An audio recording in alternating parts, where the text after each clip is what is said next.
Hello everyone, my name is Bhavna Singh. I am working as an assistant professor at St. Andrews Institute of Technology and Management, Gurgaon. This is an online tutorial on software engineering. So let's begin with today's session. Students, this is our lecture number 13 and today we will talk about all these topics of Unit 3. The first one is what is a software implementation. Then we will discuss the various types of implementation. What are the various implementation issues? We will talk about coding, various coding styles, and then rules for writing a good code. So let's start with first software implementation. What is software implementation? Software implementation is the process of converting the manual or old software with the newly developed software and making it operational without disturbing the functioning of the organization. It covers the period from the acceptance of the tested design to its satisfactory operation. That means initially when we start with software designing, or you can say when we start with software development, initially we take all the requirements from the customer, and on the basis of the requirements we prepare a SRS document, and on the basis of that SRS document the development team it designs, or you can say it proposes various designs, out of which the best design is selected and the team started working on that particular design. So after the blueprint is ready and the designing is ready, or you can say the architecture of the software is ready, now it is time to convert that design, or you to convert that manual description into the coding one, or you can say it is implemented practically in the form of code. We start writing the codes for that, we start making the softwares, and after writing the code we will test it for the by using various testing techniques or by using various test cases. So this journey from converting the manual description, you can say, or from converting the designing architecture into the code or into the practical implementation is known as the software implementation process. That means we are converting the blueprint that is designed into the operational one, or into the practical code, and making it operational. And for doing this implementation we require a lot of planning, and we require a lot of tools, and a great deal of planning is done from the initial stages only, and it requires a thorough knowledge of the new software that the development team will use, and its personal need, that how much employees will be needed, or what will be the training skills required for this, what will knowledge required, what will be the hardware requirements, all the procedures that will be required in the implementation process. So all these things we are taking consideration from the initial stages only. So in short we can also say that the design that we have prepared after gathering the information from the user or from the customer, we are making the actual software now. So this process is known as software implementation.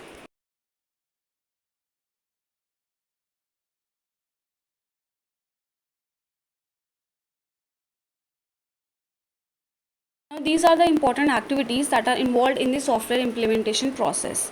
The first one is training personnel. Training personnel means we are providing the training to the employees, or you can say the developers that are working for that particular software, because it helps the developers, or it helps the users in operating and maintaining that software, and it is very much essential to impart all the skills and all the knowledge that is required to develop the software product. So therefore various training programs are organized for the persons who are developing the software. Then the second is the conversion. Conversion means that we are changing from some old software, or we are changing the manual description, you can say, or the manual architect or manual design into the new software, or into the actual coding. So when this new software is fully tested and proved, then we convert it from the old version to the new version, and on behalf of that we'll be able to decide that whether the system that we have developed is fully tested and fully proved to work in that particular environment. So this is the conversion, is the process of changing from some old software to the new software. Then the next we have the post implementation review. That means after doing all the implementation process and after doing all the conversion process, review of that particular software that we have developed is conducted by the analyst as well as by the users also, and on the basis of the users review and on the basis of the analyst review, further decisions will be made. And the users and the analysts, they gives review regarding the software performance or regarding the quality of the software. So all these things they are reviewed, and they are and it also determines that how well the software that is made is meeting the performance requirements or all the specifications that are provided by the customers. Now we have three types of implementation. The first one is the fresh implementation, the second is replacement implementation, and the third one is modified implementation. So the first discuss about the fresh implementation. Fresh implementation means that we are implementing a totally new software by replacing all the manual systems or by replacing the manual descriptions that was provided by the designers. You can say the system designer. That means we are implementing a fresh software or we are implementing a new software, and all the problems like training users or creating accurate files and verifying all the printouts for integrity and converting files, so all these problems they are encountered during this fresh implementation process. So in this fresh implementation, we do not consider about the old softwares. We are designing or you can say we are implementing a entirely new software. That is fresh implementation. Then the second, we have the replacement implementation. Replacement means that we are replacing certain things. So in this, the implementation of a new software to replace the existing old software. That means in place of the old software, we are implementing a new software. That means we are replacing the old with the new one. So it is usually a different conversion, and it requires a lot of trainings and also. So the next we have the third one is modified implementation. Modified means that certain features or certain parts, you can say, they need to be updated or they need to be modified. So in this, it requires the implementation of a modified application, so that we'll be able to replace an existing one in the same software. That means we are modifying some parts of the existing software, and in place of those parts we are adding some new parts, or we are modifying some new parts. So this is relatively easy to handle, because in this we are not going to make the entire software again, we are just making some changes in the existing software only. So therefore it is known as the modified implementation. That means in this we are working on the existing software only. So I think all these three types of implementation are clear to you people, that in fresh we are creating the entire new software, in replacement we are replacing the old one with the new one, and in case of modified we are working on the same software but modifying some or other parts of the software. So this is how the entire implementation process goes on inside the development process. Sometimes we have to face certain issues when we are doing the implementation process. Like the first one is the reuse. Reuse means that we are reusing some existing components of a particular system. That means either we are using some components of the application, or we are using the whole of the application system into the existing system, or we are using certain objects and functions with the help of this inheritance process. So all these things are known as the reusing, and in this we face certain problems regarding the sometimes it becomes increased maintenance cost, and it becomes sometimes difficult or impossible to integrate these components or these tools with the component library system, and sometimes writing original software is more challenging than reusing others software. So all these are the problems that the developers have to face during the reuse of existing components, and they find it very much difficult, or you can say they find it very much challenging to create a reusable component library. So sometimes it becomes sometimes expensive also. Then the second issue is regarding the configuration management. It refers to keeping track of different versions of software components being developed, and it is a process of managing a changing software system. That means in this management process, the developers or the software engineers, they have to keep or they have to find out what changes have been made, and they have to compile and link all these components, or you can say all these reusable components, to create an entire system. So, and they have to maintain the older versions also, and they have to ensure that the developers can access most recent versions also, and they have to support the integration process. So all these things, they become very much hectic, or you can say very much challenging for the developers team. And integrating various kinds of these tools or various kinds of these components, it affects the usability of the system also. They have to measure, or they have to control the point at which the project team should start using configuration management, and it also depends upon the capability of the system. So all these process, they are become a very much challenging for the team members. Then the next issue is the host target development issues. This development platform, it usually has different installed software than execution platform. In this means that most of the software that are developed on one computer, that is the host computer, and they are running on the separate one, that is the target computer. So these platforms have different architectures, so it is become difficult to manage them, and the development platform, they usually has different installed software than the execution platform, so that the software that was executed smoothly on the previous one, it is now difficult to execute on the development platform. So it becomes a difficult task for the development team to maintain all these changes. Now comes the next topic, that what is a coding. Coding is the process of transforming the design of the system during the design phase into a computer language format. Coding is the activity where a design is translated to runnable code. It is the software activity where the detailed design specification is implemented as source code, and the coding translates the design of the system produced during the design phases into a given programming language. That means whatever design we have prepared during the designing phase, and whatever specifications that we have maintained during the designing phase, all these specifications and all these designing is converted into the actual code, and we'll be able to write different coding with the help of different programming languages like C, C++, Java, .NET. We are using all these languages to write the code for the particular software. So this process of converting that design into the actual code, or you can say into the computer language, is known as the coding. Now these are the various goals of coding. The main goal of the coding or programming phase is to convert the detailed design of this system produced during the design phase into a programming languages. That means we are converting the design into the actual code, or you can say into the programming language. Then making a program more readable, it will increase code understanding, because it will be more understandable for the designers, for the development team also, so that they'll be able to read the code and do the implementation as instructed.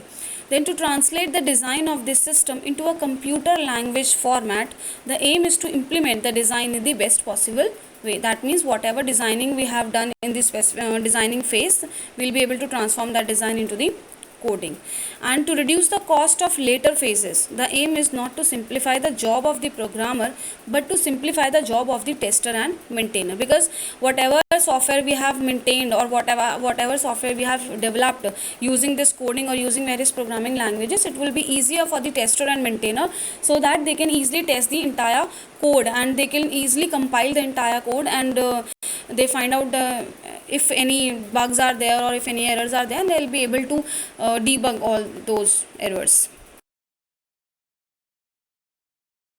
Now what is a coding style? Code means the actual computer syntax or computer program used to perform the computations. Coding style refers to methods or rules of writing readable and understandable code to develop computer programs. It is an art of developing computer programs which can be written in different styles to solve a given problem.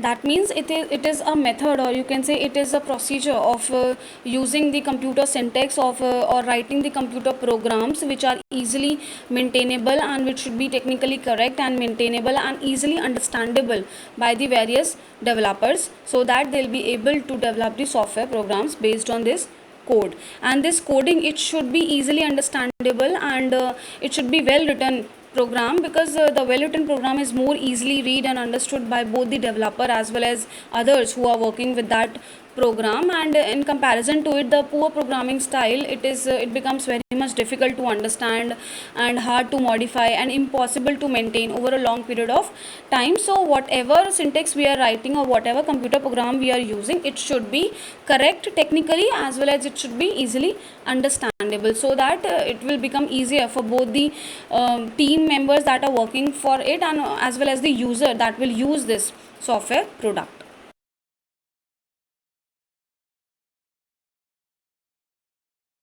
Now, for writing a good code, or which is easy to maintain or which is technically correct, we have certain rules to follow for writing a good code. The first one is names. Names means that whenever we are writing a program and whatever name we are giving to that, it should be meaningful and it should closely related to the entity that are present, and all the modules names should be reflected in their activity, so that it will be easier to read and maintain.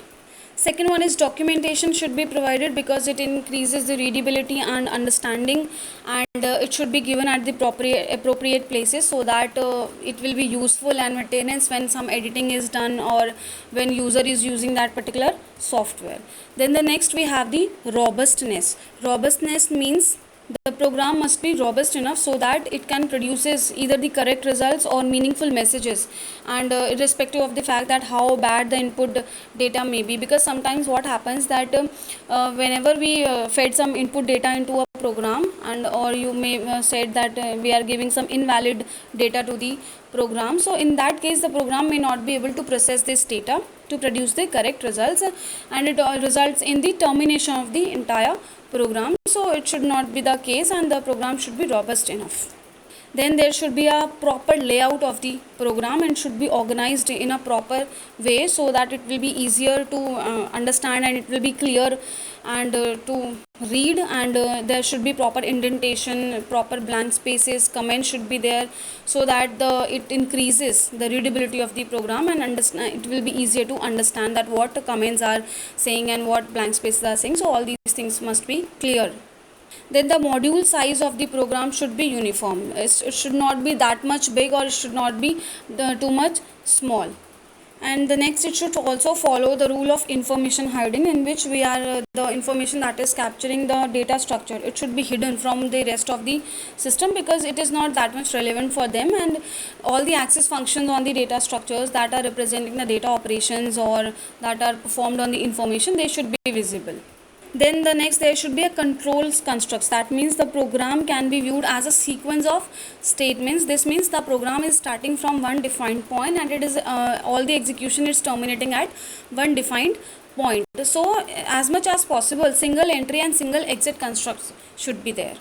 Then the most important one is the clarity and simplicity of expression. That means whatever expressions you are using and whatever things you are using inside the program, so its main objective of the program is to be designed that all the statements that are used in the program are crystal clear for the user, and they does not require any unnecessary overthinking about all these expressions and about all these statements. So everything or every program that we are writing should be clear and should be simple enough to understand.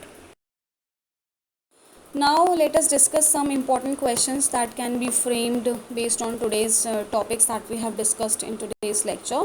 So the first one is, what is an implementation process? What are its various activities? Activities like training personnel, conversion, post implementation issues. You have to explain all these activities here. Then the second question is, what do you understand by coding? How a programmer can implement a good coding style. In this you have to explain the process of coding and what are the various rules, so that we'll be able to write good coding style. So in that you have to explain all the names, clarity, simplicity of expression, all these things that we have discussed recently. You have to explain all these things in this question.